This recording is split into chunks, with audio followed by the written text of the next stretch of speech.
Frozen.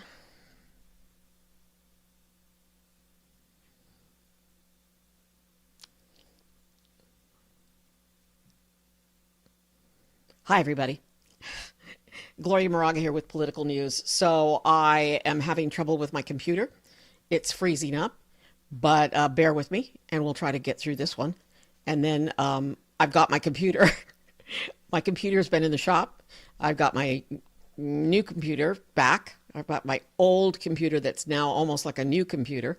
And it is going to, I'm going to switch it out in between. So I was frozen at the beginning, but now I think I'm okay. How are you? Happy whatever day this is. It seems like the days all blend together. It is election night in some states. I'm going to have more on that later in another live shot. This time I'm going to concentrate. I tried to do this one earlier, but my computer kept freezing. So I'm going to start with an update on the war. So here's what's going on. This is the Marco Rubio's website. It's the Secretary of State's website. And finally, they're late. They put up information for Americans who are stranded in the Middle East. And in addition to that, they have phone numbers. So Marco Rubio came out today and said, please, everybody share these phone numbers, these State Department phone numbers, with everybody that might be stuck over there that you know, or if you know of anybody. But also, he said, send people to the website. So I'm just checking my audio. So that's my little hesitation here. So please spread the word. You can go to the Secretary of State's website, and it gives information here on the top in the red banner, who you should call if you're stuck overseas. And the important thing was, he kept saying, leave your name, make sure you leave information on how we can get a hold of you, on how State Department officials can get a hold of you. If you know of anybody that's stuck overseas in the Middle East, there are numbers now. Here are the State Department phone numbers that they wanted everybody to share. So it's 1-888-407-4747. And then this one. This is a Washington, D.C. number, but this is also good. And you can call and leave a message, leave your number, and they will give you information on how they're trying to get Americans out. And it's just another example of how, how frantic this all is, and how unplanned this all is, or how, I don't know. It's just a sign. But I will say this. Here's the website. So you can always go to the website and get additional information. And here Rubio has a little video right here. So there's that. So I wanted to share that. But Marco Rubio also talked today about this. And so I'll play that soundbite next. And he talked a little bit about the war, and kind of deferred over to the Department of Defense, which they call the Department of War, which I think is a really dumb name. And it hasn't officially been changed. It's just been changed through the administration, or through the regime. So again, go to the website if you know of anybody, or spread the word. Spread it on social media and stuff. Go here to get information if you're stuck over there. And it's just appalling to me. Oh, I wanted to mention, why is there so much disorganization? Guess who fired all of the State Department employees, all of the State Department employees who help Americans when they're working or when they're visiting overseas? They were fired by Doge. So the billionaire, who's really inept, fired all of the staff members who work at the embassies. And so, yeah, so let's save a little bit of money, fire them, and then let our allies shoot down 2 or 3 jet fighter planes that are worth, almost $1 billion each. Maybe they're not $1 billion, but they're in the hundreds of millions of dollars. So let's get to Marco Rubio. I've got a Trump soundbite, and then I want to get to KRISTI Noem. So then we can kind of sign off and say goodbye, and then I'll be back in an hour or so because it's election night. My favorite night of the year. All right, so yeah, we are at war, and things are not good. And they have released the names of some of our soldiers who were killed, and I didn't get their pictures up, and I wasn't going to put their names up yet because I want to get nice pictures and get background on them before I do anything on them, because we deserve to salute all of our military personnel, all of our soldiers. Here's Marco Rubio, who this is from today. He was on the Hill. He's trying to drum up support so that Rubio, Trump, and others can defeat legislation that would force Trump to cease and desist with the war. The legislation will not pass because there are not enough votes, but also Trump can veto it. So go figure. Here's Marco Rubio. Hold on. Shh. I got to give a chance for your producers to pick it up. All right. I have a couple updates for you. The State Department is now actively, as it has been now for the last 72 hours, implementing our plans to help Americans in the Middle East be able to depart. As of a few minutes ago before I left, 9,000 Americans have been able to leave the region since the start of this war. We have about 1,500 Americans that are requesting assistance with departure. We have identified and continue to identify charter flights, military flight options, and expanded commercial flight options, meaning working with the airlines to send bigger airplanes with more seats, and the combination of those three things. The impediment we're facing now, in many cases, we've had a couple instances in which we have planes in the air and on the way, and unfortunately the airspace gets closed and they have to turn back around, so we're working through those challenges. Here's the message I want to deliver Americans who are in the Middle East and in need of assistance. It is very important, and I ask this of the networks as well. It is important for you to please put both the website and the phone numbers on your screens, because we need people. We need to know where you are. We need to know. We need to have contact information for Americans that need assistance. They have to register with us, because as these options begin to open up, and as they open up, we have to be able to call you. We have to be able to reach you. We have to be able to know where you're staying, so we can get this information to you and coordinate appropriately. And it'll be a variety of methods: charter flights, military flights and transports, expanded commercial opportunities, and in some cases land routes that will allow them to go to neighboring countries who might have open airports at that point. So it's a lot of different things here that need to happen in order to move people, but it all starts by knowing that you're there. It all starts by knowing that where you are and how we can get a hold of you. So I'm asking the networks and all of the media outlets, please publicize the two phone numbers that we've put out, as well as the website, so people can contact us and register. We've had, thousands of people call already. As I said, we've identified almost 1,600 that are requesting assistance with departure, but we need you to please be able to identify that. As I came in, I also saw the media reports about Dubai's consulate. The last update I had with seconds before getting before these cameras was that a drone unfortunately struck a parking lot adjacent to the Chancellery building and set off a fire in that place. All personnel are accounted for. As you're aware, we began drawing down personnel from our diplomatic facilities in advance of this. In the cases, for example, of Beirut, we basically drew down to bare bones, as well as in Baghdad and in Erbil and in a couple other posts as well. So we've been very fortunate, obviously, but our embassies and our diplomatic facilities are under direct attack from a terroristic regime. With an update, I will obviously refer you to the Department of War. Suffice it to say that our objectives remain as they've been identified from the beginning and by the President laid out clearly yesterday. Iran can never have a nuclear weapon, and we will now not allow Iran to hide behind the immunity of a massive short-term ballistic missile inventory or the ability to make them or launch them. And so CENTCOM, in a joint operations, is carrying out a systematic destruction of their missile belt, destruction of their launchers, and destruction of their ability to make these, as well as the destruction of their Navy. From what I've been told by the Department of War, everything is on or ahead of schedule and proceeding on these objectives. We have every confidence in the world that these objectives will be achieved. The last point I would make is, and I said this yesterday and I repeat, what's about to, you're about to see, we're going to unleash Chang on these people in the next few hours and days. You're going to really begin to perceive a change in the scope and in the intensity of these attacks as, frankly, the two most powerful air forces in the world take apart this terroristic regime and defang it and take away its ability to threaten its neighbors or hide behind a zone of immunity that allows them to develop their nuclear ambitions. This terroristic, radical, cleric-led regime cannot be ever allowed to have nuclear weapons. We saw what they were willing to do to their own people. They were willing to slaughter their own people. All right, so I'm not quite sure what he said.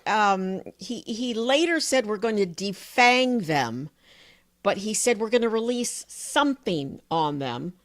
But Trump was basically saying the same thing, that the worst is coming, so it's going to get really bad. Well, you know what? I wish, honestly, it's safety for all of our soldiers, but I wish they had planned a little bit ahead and gotten our Americans out of there.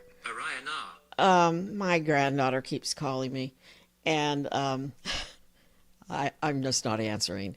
Araya, if you're calling, please give me a heart and stop calling. So that's Rubio. Now, Trump met with the German chancellor today. And so they're both sitting there in the garish Oval Office. And of course, somebody asked him about, remember yesterday, Rubio said, before I lose this graphic or get off this graphic, you guys, I just want to again say, if you know anybody that's there in the Middle East and is searching for a way home, give them the Secretary of State's website. It's just state.gov, just state.gov. And then here are the phone numbers. So I'll have these. I mean, these will be posted on this video. Back to Trump. Remember yesterday Rubio said, well, you know, we knew that Israel was going to bomb, so we wanted to bomb because if Israel bombed, then they would bomb us. And so then that all spread like wildfire, that why are we following, Israel? Why are we doing what Israel does? And so Trump addressed that today, and here's that bite. Israel, Mr. President, did Israel force your hand to launch these strikes against Iran? Did Netanyahu pull the United States into this war? No, I might have forced their hand. You see, we were having negotiations with these lunatics, and it was my opinion that they were going to attack first. They were going to attack. If we didn't do it, they were going to attack first. I felt strongly about that. And we have great negotiators, great people that do this very successfully, and have done it all their lives very successful. And based on the way the negotiation was going, I think they were going to attack first. And I didn't want that to happen. So if anything, I might have forced Israel's hand. But Israel was ready, and we were ready, and we've had a very, very powerful impact, because virtually everything they have has been knocked out now. Their missile count is going way down.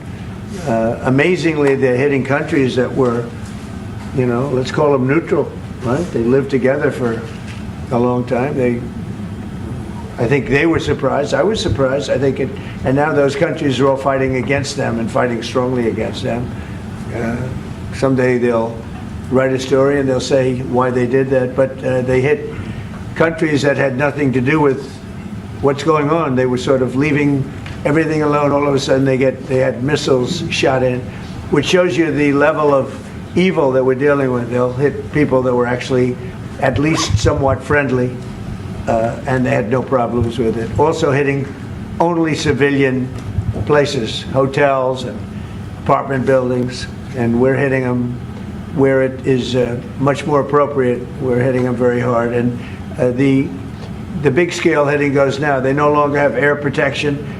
They no longer have any detection facilities at all left. And so they're gonna be in for a lot of hurt. All right, so that's again another, a threat that the worst is coming. So I'll be watching. I've got, a number of websites up, and I've also got, I'm watching, because Al Jazeera and the BBC are live 24/7. I've also got a CNN on, and I'm watching election results as well. So I'm going to do a live shot later, and I'll give you all an update on that. But I wanted to get to the other big story, because the other big story that's going on in this country, well, besides Epstein, and I still need to get to that and play the Bill and Hillary sound bites, because they're really, really good. is Kristi Noem. Kristi Noem went before the Congress today. She was in the Senate and testified because she is looking for her budget money. There's still no budget for Homeland Security. And a number of people are working without pay or with limited pay, including TSA. I'm with TSA, MF, mother, you know what's. That's one of my favorite lines from a movie. Anyway, they're not getting paid, and others aren't getting paid, and then there's a whole FEMA nightmare. And she got it today, man. She was really reamed about just everything, her budget, her waste, and I'm going to start with the very beginning, because the very beginning of the hearing when she's sworn in is a kind of an omen about how bad this is going to go for her. And so here's number one.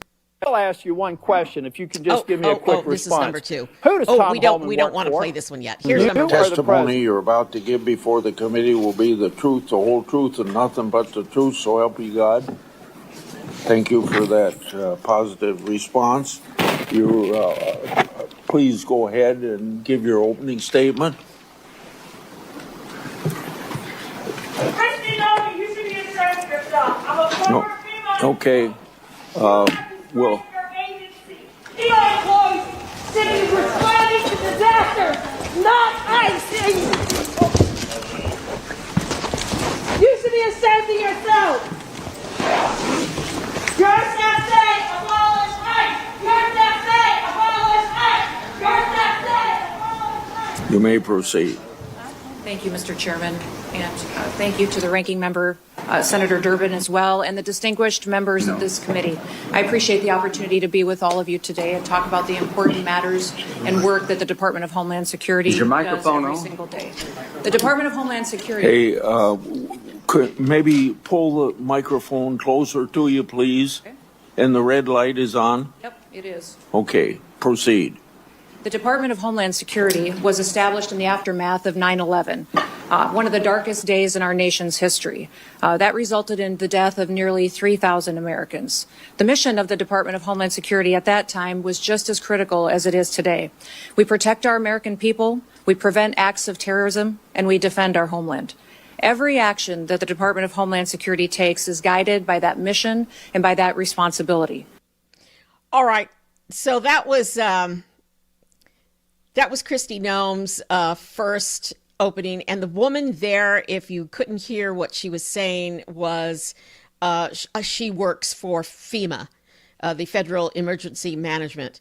And she said, you need to fix FEMA because FEMA has been criticized, well, a lot because of Trump, because Trump he threatens to withhold money from blue states. And apparently they've mismanaged funding for red states as well. It's been slow to come. No, don't want Iran to continue its terror. I don't. I also don't want the United States to think that it can go into foreign countries and kill leaders there, and for what reason? Because we've been through this before. We've been through it a number of times, not just once, okay? We've been through this a number of times, getting involved in foreign wars, and it hasn't worked out. And I think this stuff needs to be thoughtful. And I also thought, and I don't think the negotiations were taken seriously by us, because they sent Trump's son-in-law, who has no background in any of this whatsoever. He's a billionaire. And it doesn't matter whose fault it is. Honestly, I don't care. I don't care. It is never a political issue. It is never a Republican issue versus a Democratic issue when we are putting our troops in harm's way. It's supposed to be, we are not partisan about this stuff. So back to Kristi Noem. So we had the protester there, then we had the bad mic, and then she talked. But I wanted to, because I know, I can't help it. I cannot help calling her a puppy killer. because she did. And if anyone has been around dogs, you know that dogs are puppies for quite a long time. There are no bad dogs. There are only bad dog owners. That's the truth. And so we've got Tillis, who is not running for re-election. In fact, today, the voters are voting in North Carolina on who is going to replace him. So they're voting in the primaries in North Carolina to replace him. But here's Tillis, who gives her what for regarding cops, regarding training, regarding making sure that ICE officers and Border Patrol officers are trained, and if they do something wrong, they have to be held accountable. And here's Noem, second video. Here it is. I'll ask you one question, if you can just give me a quick response. Who does Tom Homan work for? You or the president? The president. Okay. Why is that? Because I believe the president recognized that you weren't getting it done in Minneapolis, and you're putting us further away from pointing to this. We're beginning to get the American people to think that deporting people is wrong. It's the exact opposite. The way you're going about deporting them is wrong. The fact that you can't admit to a mistake, which looks like under investigation, is going to prove that Miss Good and Mr. Petty probably should not have been shot in the face and in the back. Law enforcement needs to learn from that. You don't protect them by not looking after the facts. Not only should the FBI be investigating it, but every single law enforcement agency in that jurisdiction should be invited to it, so our law enforcement officers do not have this pall cast upon them. One of the reasons why ICE officers are having threats, and damn the people that threaten ICE officers, because so many of them are doing a good job, is because you've cast a pall on them by acting like we should investigate things differently. Officer-involved shootings have a formula that we should go through every time. And we're not going through that formula. As a matter of fact, in Ms. Good's case, I think that they were even saying that maybe there wasn't even a need to do it in the DOJ. I hope that that's changed. But I'm telling you, it was a civil rights review. I saw your frown. You can correct me if I'm wrong. But originally, Blanche said there wouldn't be an investigation. Folks, law enforcement, we've got to have their back. We've got to make it clear when they make a mistake, then they get corrected for it. But you don't walk away from it, and you've done it too many times. Now, Secretary, I read your book last week. Here it comes. And honestly, some of the parts of it impress me, but some of it distresses me. And I'll give you a good example of one that does. The passage where you talk about killing a dog that was 14 months old. I train dogs, all right? And you are a farmer. You should know better. You should know that if you're going out to a hunting lodge and you're putting pheasants out and you're putting dogs out, you don't take a puppy out there. A 14-month-old dog is basically a teenager in dog years. You decided to kill that dog because you had not invested the appropriate time in training, and then you have the audacity to go into a book and say it's a leadership lesson about tough choices. It's in your book. We could play it if we had time. At that same lunch hour, you killed a goat. And you killed the goat because you said it was behaving badly. You are a farmer. You don't castrate a goat. They behave badly. You should have probably done that before. But my point is, those are bad decisions made in the heat of the moment, not unlike what happened up in Minneapolis. We're an exceptional nation. And one of the reasons we're exceptional is we expect exceptional leadership. And you've demonstrated anything but that in the time that I've seen you responding to the emergency in North Carolina and across the Southeast, and acknowledging when mistakes are made, and speaking too soon for the expedient of social media or whatever it is. I'll leave you with this, Ms. Noem. I'm expecting answers to Charlotte's Web. I requested it a month ago. That was one of the investigations in Charlotte, 20 minutes from where I live. All I asked for, if it had to be anonymized, was information so that I could determine if your hit rate is right. I want to find more of those people, and I want to detain fewer of the others. And Mr. Chair, in my remaining time, I have a lot to go. but I want to submit this letter from the Office of Inspector General that cites 10 different instances under Ms. Noem's leadership where they've been misled and not allowed to pursue investigations that they think are critically important. Does anybody have any idea how bad it has to be for the OIG in this agency to come out and do this publicly? That is stonewalling. That's a failure of leadership, and that is why I've called for your resignation. And if I don't get an answer to these questions, I don't want an applause. Please don't do that for me. If I don't get an answer to these questions, if I don't get an answer that you've had a month to respond to, and the remaining ones, as of today, I'll be informing leadership that I'm putting a hold on any en-bloc nominations until I get a response. And in 2 weeks, if I don't get a response, I'm going to deny quorum and markup in as many committees as I can until I get a response. Thank you, Mr. Chair. I think I love that man. I mean, Tillis is from North Carolina, and he is, conservative. He's not running again because he's sick and tired of, everything that's going on in politics these days, thanks to the Orange Menace. And, I'm glad he brought up the puppy. And I bring up the puppy because it speaks to the kind of person you are. It does speak to your leadership and your management skills. And her management skills suck. They just suck. And when I say management skills, I also definitely mean financial management. I mean, that's her job. Her job is to manage our money. And so the next soundbite, you guys have all heard about the plane, the big, gigantic jets that she's buying, like 3 jets that are being retrofitted, and how all the staff talks about how she goes in there with her boyfriend, alleged boyfriend, even though she's married and he's married to somebody else.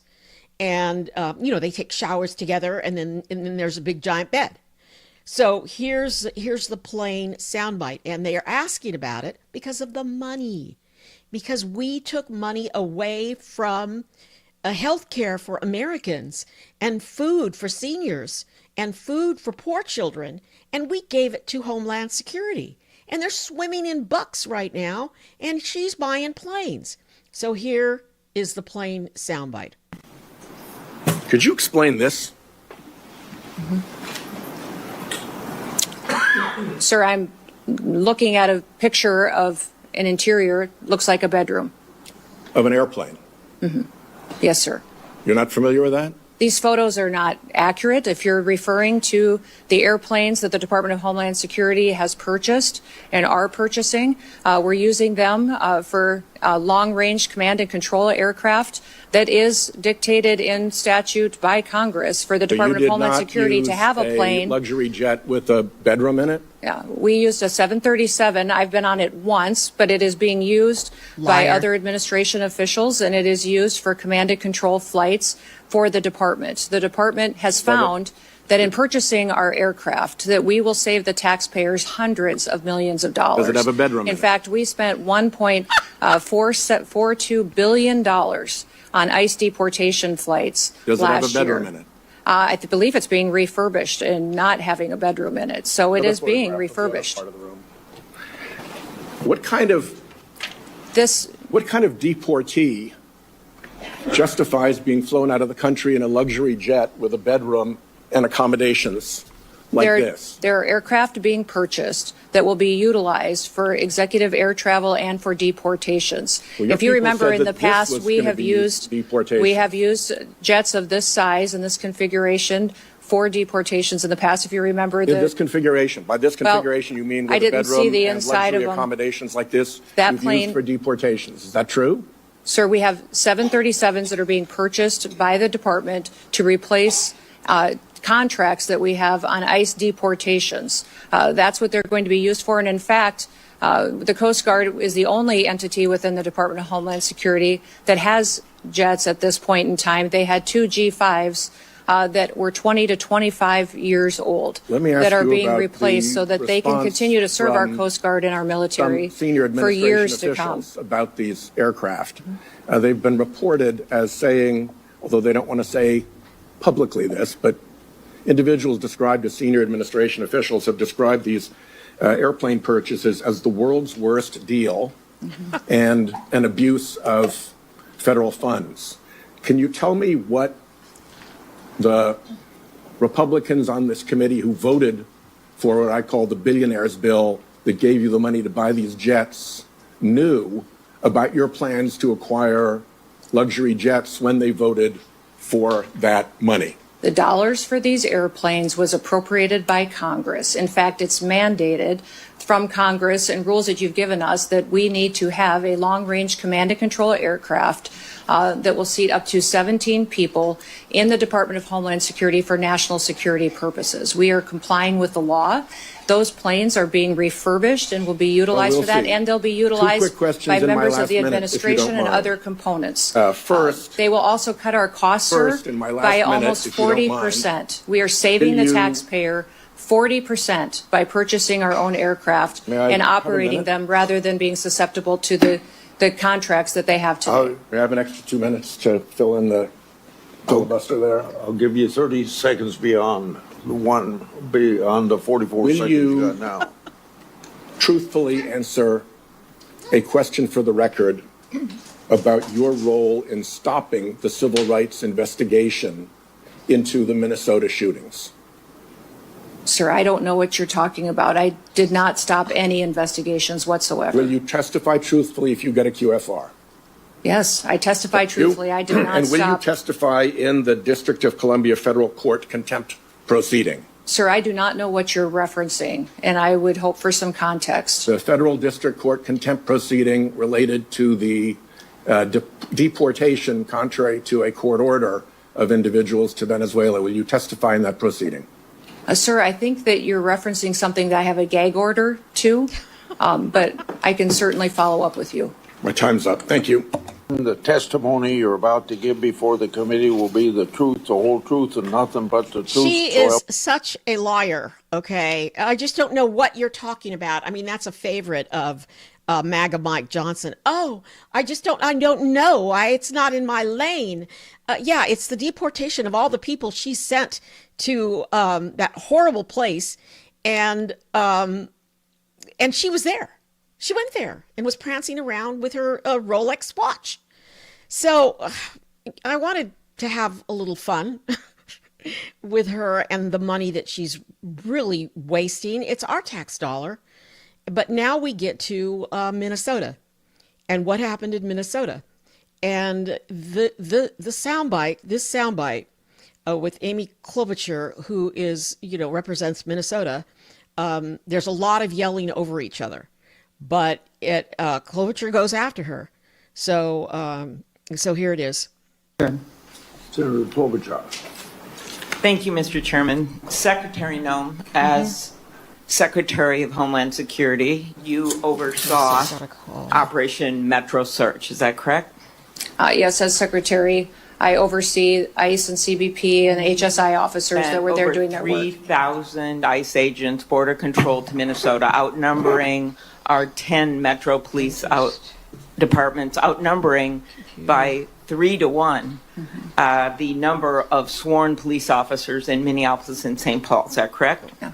We were working to do targeted operations against criminal, illegal aliens, and we needed to do that in a safe manner to make sure that we could ensure the safety of our law enforcement officers. 2 of my constituents, Renee Good and Alex Preddy, were killed. They should be alive today. In fact, in 1 month in the city of Minneapolis, when you look at the 3 fatalities that were results of shooting, 2 of 3 were committed by federal agents. Are you aware of that? Yes, I am. So your agents, not only their actions resulted in the deaths of 2 innocent American citizens, but they repeatedly violated my constituents' First Amendment rights to assemble.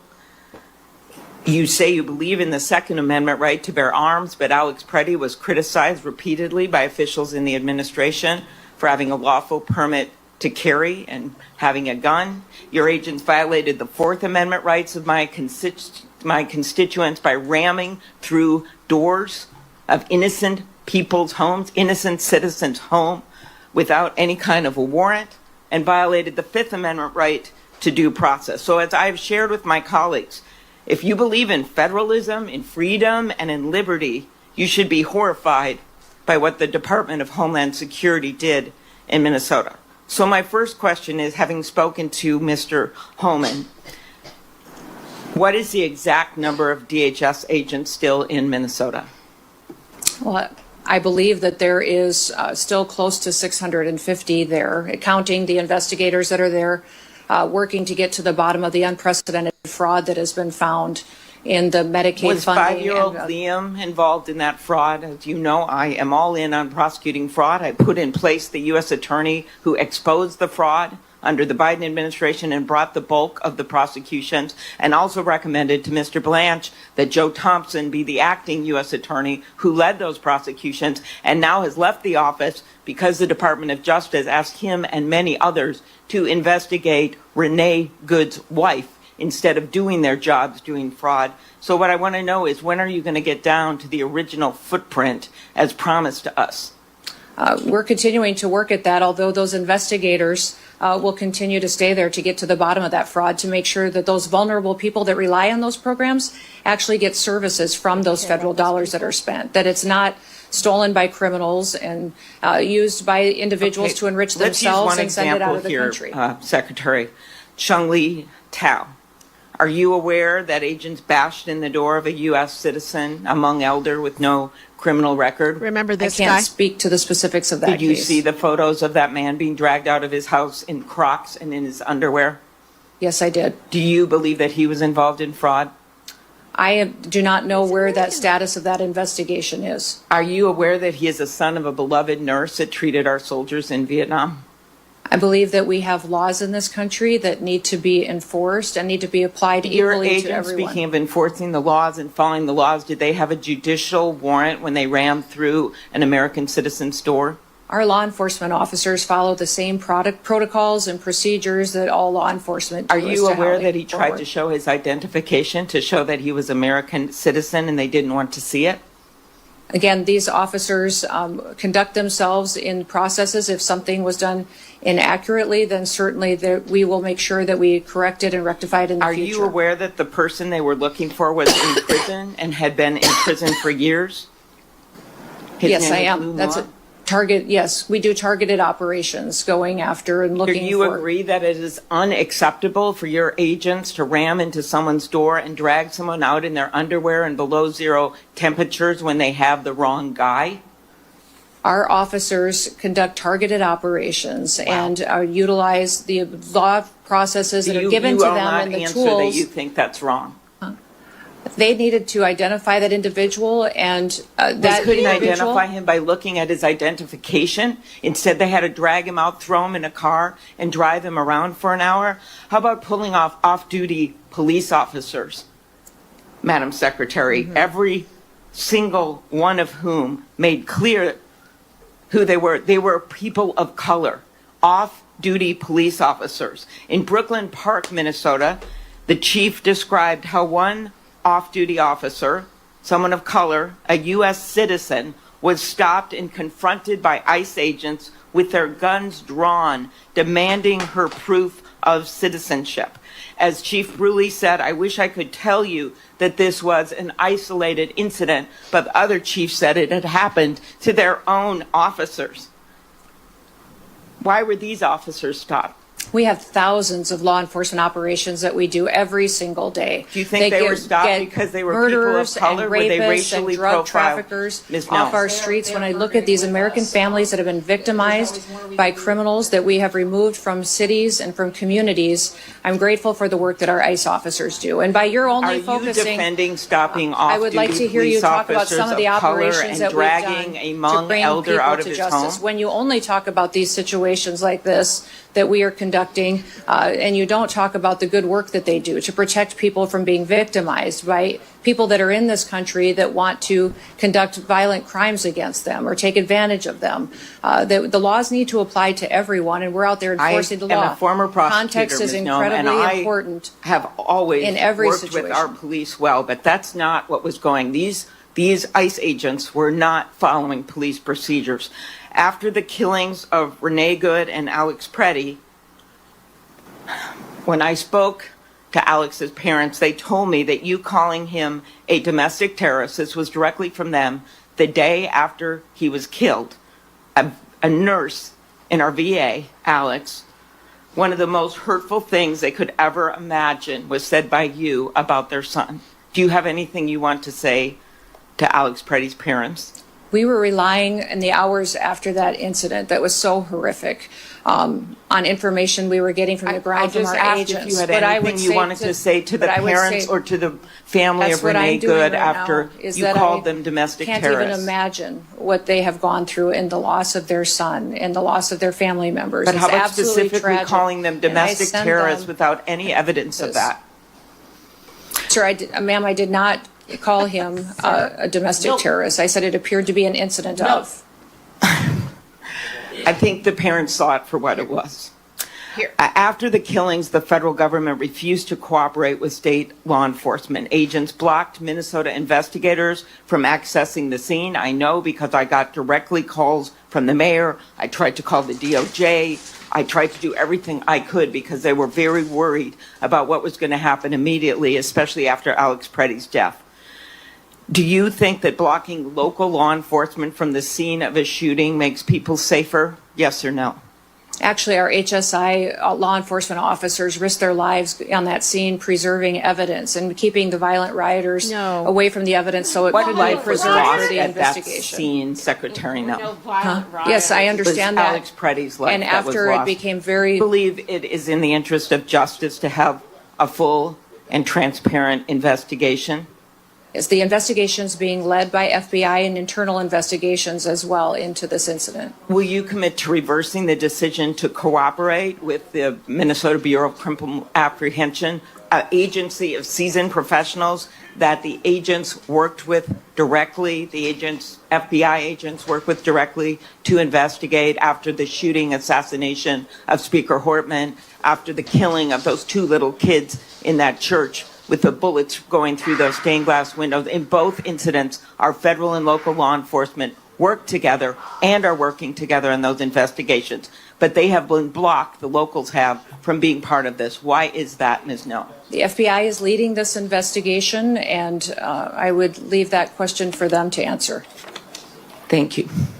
All right. Yeah, maybe she was grandstanding a little, but it is her area, and it is her responsibility to ask these questions, Klobuchar. And, you know, that was just a total lie because from Noem, because they blocked off the scene because of the riots there. Okay, we all saw it. I mean, you know, there was no riot. There was one doctor trying to get in to help. And, you know, and the agents, yeah, they all spread. When the shooting occurred, they all like took off like cockroaches in a bad, you know, restaurant when you turn on the light. I mean, and then they came back and were laughing about it and laughing about the shooting. So, yeah, it's just lies, lies, lies. The next soundbite, and I've only got two more, and then I just do want to remind you all you guys that it is election night in some states, so I'm going to start watching election returns, and then I'll be back with a live shot.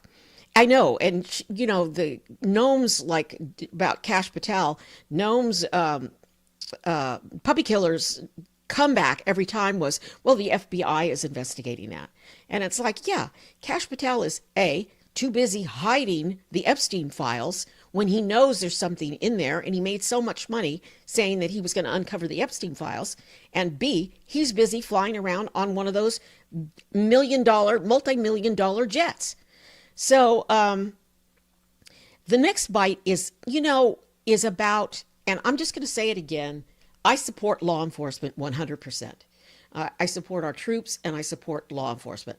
And I just think, bottom line, there needs to be training, but more importantly, there needs to be better management.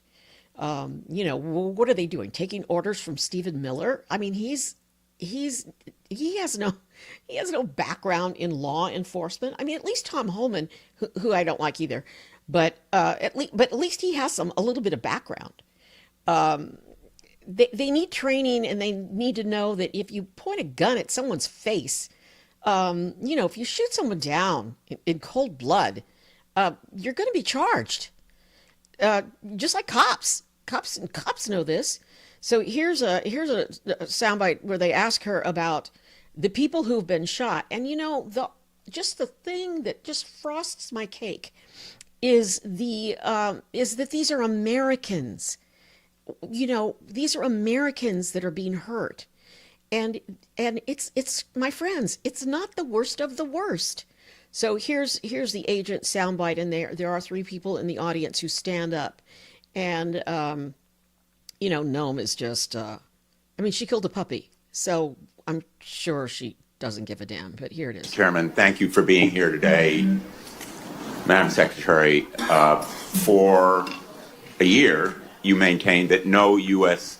citizens have been arrested or detained by ICE or CBP. After hearings that I conducted in the Permanent Subcommittee on Investigation as the ranking member, you admitted finally in a letter written to me just last month that, in fact, U.S. citizens have been detained and arrested. I'm going to ask, Mr. Chairman, that letter be entered into the record. Thank you. You put the number as 38. Far more American citizens have been arrested by ICE and CBP, probably in the hundreds, perhaps the thousands. Have you met with any of the American citizens who have been detained or arrested by your agency? The individuals that may have been detained and arrested were individuals that could have been obstructing law enforcement operations you haven't met and with committing them, crimes correct? that way, and that we would have I'd like been to individuals introduce you to until their three of identity them. was confirmed. Leo, Javier, and Miramar, would you please stand? These three individuals, Madam Secretary, were arrested by your agency, Leonardo Garcia Venegas, Javier Ramirez, and Miramar Martinez. Do you know what your agents did to Leo Venegas? I'll tell you. On May 21 of last year, they entered the private property at a house that he was constructing without consent, without a warrant, illegally. Again, on June 12th, they entered private property, a home where he was doing construction. He is a United States citizen, born in Florida.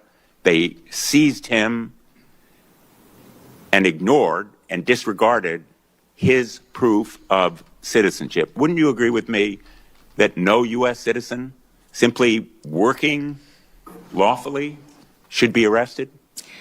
In law enforcement operations across the country, there are times when U.S. citizens simple yes or may no. be arrested or detained until Would their you identity agree is with me, confirmed Madam and that they Secretary, haven't that committed a U.S. crime. citizens should not be arrested when they are obeying the law, they have no criminal record, and they are engaged in a lawful activity? Sir, in situations where law enforcement, regardless of the agency across the country, when there is probable Let me cause, tell an you about individual Javier may be- Ramirez. Do you know what your agents did to Javier Ramirez? He was on his own private property when he was assaulted by masked agents, his own property. Without a warrant, without consent, they said, get him. He's Mexican. He was violently slammed into the ground while being handcuffed and taken into custody, despite telling officers that he is a United States citizen and even showing them his passport. And when he was asked what he was being arrested for, you know what they said? We don't know. We don't know. Wouldn't you agree that targeting someone just because he is or looks like he is Mexican when he is a United States citizen is wrong? Senator, we do not target people based on their race or ethnicity. We do targeted operations based on criminal backgrounds and information that we have. Madam Secretary, Javier was detained for over 4 days. He was denied medicine that he needed for severe diabetes. He lost consciousness. He had severe hypoglycemia. Wouldn't you agree with me that medical treatment should have been provided to him? Senator, denied. Medical treatment is provided to individuals wasn't in for our him. processing and Wouldn't you agree that detention was wrong? centers. Within 12 hours, they have a medical examination. We get them the prescriptions and medication that they need. They also have a full Will you evaluation. commit to take including- action and to look into why he was denied medical treatment? Yes, I will look into that case specifically for you, Senator. Marimar Martinez is with us today as well. She's standing right behind you. She was on her way to donate clothing at her church when she came across an unmarked car. The agents sideswiped her car. 3 masked agents in camouflage stormed out, and one of them pulled out his gun and fired at her moving vehicle, hitting her 5 times. She almost bled to death. Wouldn't you agree that shooting Miramar Martinez on her way to donate Unbelievable. clothing at her church, a United States citizen She was going from to church, Chicago, man. is wrong? Sir, I don't know the situation or the case. I'll look into it to ensure that all Well, the I'm glad procedures were you'll look followed into properly. it. How can she Miramar, not by the know? way, was falsely charged with impeding law enforcement, but the case actually fell apart. The judge dismissed it as being trumped up. He dismissed it with prejudice. And in fact, the agent who shot her, I'm not going to name him, but you know who he is, was quoted on social media the day or so afterward. And he said, quote, "I fired 5 rounds and she had 7 holes. Put that in your book, This boys." is not funny. And quote, "Cool, I'm up for another round of F around and find out." Will you join me in condemning that agent? Sir, that situation, I don't know the details of, but I will look into that. I don't know why you can't join me in saying it was wrong to shoot Miramar, almost cause her death, and then brag about it. Wouldn't you agree with me that it was wrong? Well, sir, the way that you have portrayed wrong. it appears to be, but let me look into the case so I can speak to the specifics of it. In fact, apparently, contrary to what you just said, you actually supported the agent who shot Ms. Martinez 5 times. They're just monsters, you He's guys. quoted as saying, when he was asked, everyone has been supportive, including Chief Bovino, Chief Banks, Secretary Noem, and El Jefe himself, referring presumably to President Trump. Is the agent who shot Ms. Martinez still on the job? Sir, our law enforcement officers conduct operations every day according to procedures and to training and the experience that they have. When Is- there is the agent when there is something that who is not shot done Ms. properly, Martinez still on the job carrying a gun? I don't know the details. I will find out and get that information to you. Would you agree with me that he shouldn't be on the job I carrying will a gun? look into this case and get back to you on the details. I'm not I think familiar Americans with it. would find it absolutely terrifying that that agent is still on the job. All right, you know, the thing is, it's such a lie when she says, "I don't know," because she knows. And how does she know? Because she's got a ton of PR people working for her. And her goal in life is to have, you know, do videos and prance around in different outfits. So that's how we know she's lying. And the last soundbite, even though there were like a ton of sound bites, Cory Booker had a great one. There were a whole bunch of others from Republicans as well. Nothing better than Tillis, though. Tillis going after her for killing the puppy. You just don't kill puppies, period. You give them up for adoption if you can't, if you know you're too, I mean, she's disgusting. She's a disgusting human being. Here, you know, all the money that ICE has, all the money we cut funding for everybody, but we gave ICE more money. Here's what she's doing. She's buying those planes. So we already covered that, but she's hiring PR firms. That's how I know she knows everything, because she's got crisis management people working for her. And her whole goal is to just be on camera more often. Here's the PR firm soundbite. And she's just caught. She's just caught. And she's doing this PR shit, and she's giving the PR jobs to her cronies. And, you know, she's got the money. She's telling her friend, start up a PR company, and then I'll give you the contract. And then, we'll go shoot some videos and have fun together.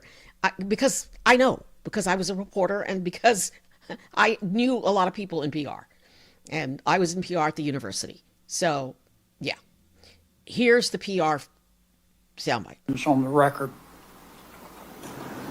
I believe you have a policy, Madam Secretary, that you have to approve all contracts at your department over $100 million. No, sir. I have a policy in place that I review contracts. My deputy chiefs have the ability to review anything under $5 million. Above that, I evaluate and look at. Okay. And you do that, I understand, to try to curb waste and abuse of taxpayer money. Is that right? Yes, sir. In fact, it's been extremely effective. We've saved the taxpayers over $13.2 billion just by evaluating contracts, negotiating lower ones, and canceling ones that aren't necessary to do our duties. How do you square that concern for waste, which I share, with the fact that you have spent $220 million running television advertisements that feature you prominently? Sir, the president tasked me with getting the message out to the country and to other countries where we were seeing the invasion come from, with putting commercials out that told them that if they were in this country illegally, that they needed to leave, or we would detain them and remove them, and they'd not get the chance to come back to America the right way. That has been extremely effective. Ask you to run these advertisements, is that right? We had that conversation, yes, before I was put in this position and sworn in and confirmed, and since then as well. Okay. Did you bid out those service contracts? Yes, they did. They went out to a competitive bid, and career officials at the department chose who would do those advertising commercials. And the people that you ended up picking were, and you're saying that you're testifying that President Trump, is that my understanding? We had conversations about making sure that we were telling people. No, ma'am. I'm asking you, sorry to interrupt, but the president approved ahead of time you spending $220 million running TV ads across the country in which you are featured prominently. Yes, sir. We went through the legal processes, did it correctly. Did the president know worked with you were going to do OMB. this? Yes. He did? Yes. Okay. And one thing, Senator, I think would be helpful to know is how that They were overwhelmingly effective in your name recognition. I mean, to me, it puts the president in a terribly awkward spot, and I'm not saying you're not telling the truth. It's just hard for me to believe, knowing the president, as I do, that you said, Mr. President, here's some ads I've cut, and I'm going to spend $220 million running them, that he would have agreed to that. I don't think Russ Vogt at OMB would have agreed to that. It's something we have to defend. I'm on the Appropriations Committee. My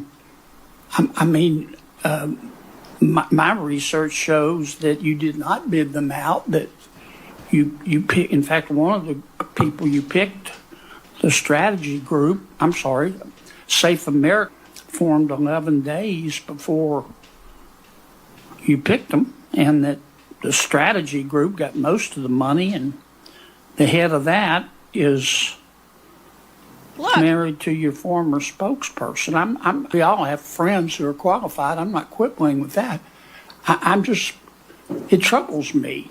$250 a fifth to a quarter of $1 billion of taxpayer money Unbelievable. when we're scratching for every penny and we're fighting over rescission packages. I just can't agree with Madam Secretary. Are you still running those ads? No, Senator, I did not have anything to do with picking those contractors. I know politicals at the Department of Homeland Security did. I understand. Are you Rear still running officials those followed the ads? competitive bid process for Are you that. still running Everything those was, ads? I think the ads are due to end here in March, I think within a week So or two. they I'm are not sure of the still running? update. The one that is running is focusing on angel families. Have you seen that? It is the one that's talking about this is our why. This is why we work every day. Okay. Is for the angel I've gotta families move and their on. victims that need to. After All right, that's it. That was my last bite. Okay, so here was the thing. She's spending millions and millions of our tax dollars to make ads, to create ads for herself, where she's featured, where she's the star. And the money, the majority of that money went to the group that kind of, not that shot the videos or produced the video or edited the videos, okay, not the real like workers, but went to like the think tank people who said, let's do a video where KRISTI Noem walks across the airport. You know, those people, her friends, her former spokesperson's husband got the contract. So that's what he was asking her about. So you don't need anybody who produces a video, and I've produced videos, you know, all my career, doesn't need that much money to produce a video, to produce a good package of videos. And it's just like, wow, let's just steal from the American taxpayer. Let's just give them more money to throw away. That's what gets me. All right, that's the puppy killer. She was on Capitol Hill today, and she got busted for writing that in her book, that she killed her puppy and her goat. And this is the State Department's phone number. If you guys know anybody who might be stuck, or if you are on social media and you have following, spread the word that they can get people off out of the Middle East. You know, by calling the State Department, you have to leave a message, and they're, according to Marco Rubio, pulling people out of the Middle East in various ways. They're chartering planes, they're according to Little Marco. So that's what's going on. I'm Gloria Moraga. I was hoping to come back and do a wrap, because here, I'm going to bring this up. Here, oh, that's not that. Election.